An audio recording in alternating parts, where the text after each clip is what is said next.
My name is Emilio. I'm a graduate of '09, and I'm a current CHH student, Consciousness, Health, and Healing student.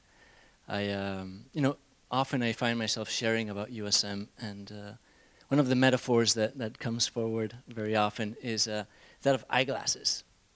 I'm not sure if a lot of you wear eyeglasses, but I remember when I was first noticing that I might need eyeglasses, there was this resistance saying, I do see some blurry sometimes, but I don't really want to get my eyes checked and go to the...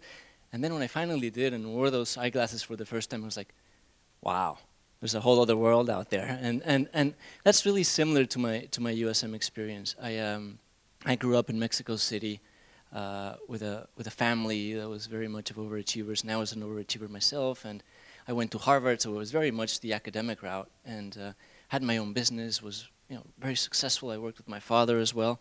And in the outside, it really looked wonderful.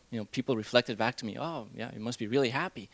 And it was like, "Yeah, I'm so happy." And there was this undercurrent underneath of just unsatisfaction. There were moments of joy, moments of happiness, moments of peace, but in between all those moments, there were these self-judgments, these trying to meet people's expectations, or what I thought were people's expectations of what I should be doing. Those fears and anxieties and all these things that were going on, and then those sporadic moments of happiness and so forth. And it was tough. At work, it reflected. I was clocking in. I was coming in and doing, and I owned my own business, and still it was like, yeah, I'm here at work, and there was nothing enthusiastic about it. And I was making films.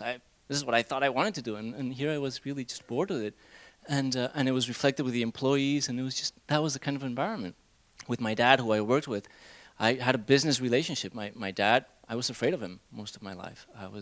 He was this big shadow figure that was sort of like the dictator in my life, and I was just, had that kind of relationship. And then I came to USM, and like it's been shared by some of the grads and by some of the other people that I've shared, it's really about starting to take all those beliefs out. And from day one, it was like wearing those eyeglasses. It was like, oh, okay, I can see things differently.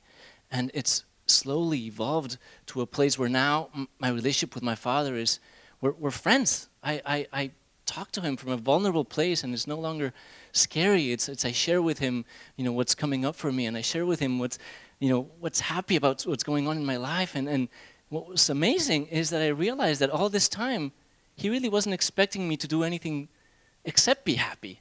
Yet I had this idea that it was like, I must make him happy. And at work, I love my work, and my coworkers are like my family. And I finally discovered my calling. It was film, but it's actually making transformational films.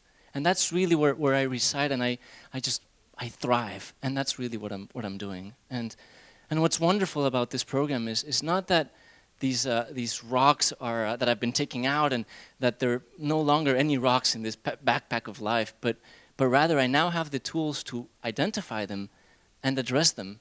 And when they come up, just look at them and say, oh, here's this little guy again. And just, it's such a different relationship with it. The self-judgment, all of that, well, it may come up. Now the norm is that happiness, that joy, that stillness. And it's a blessing.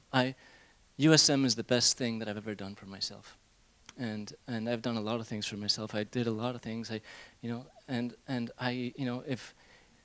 I shouldn't probably say this, but because I've tried putting on the glasses to other people and say, look at this, it looks really clear.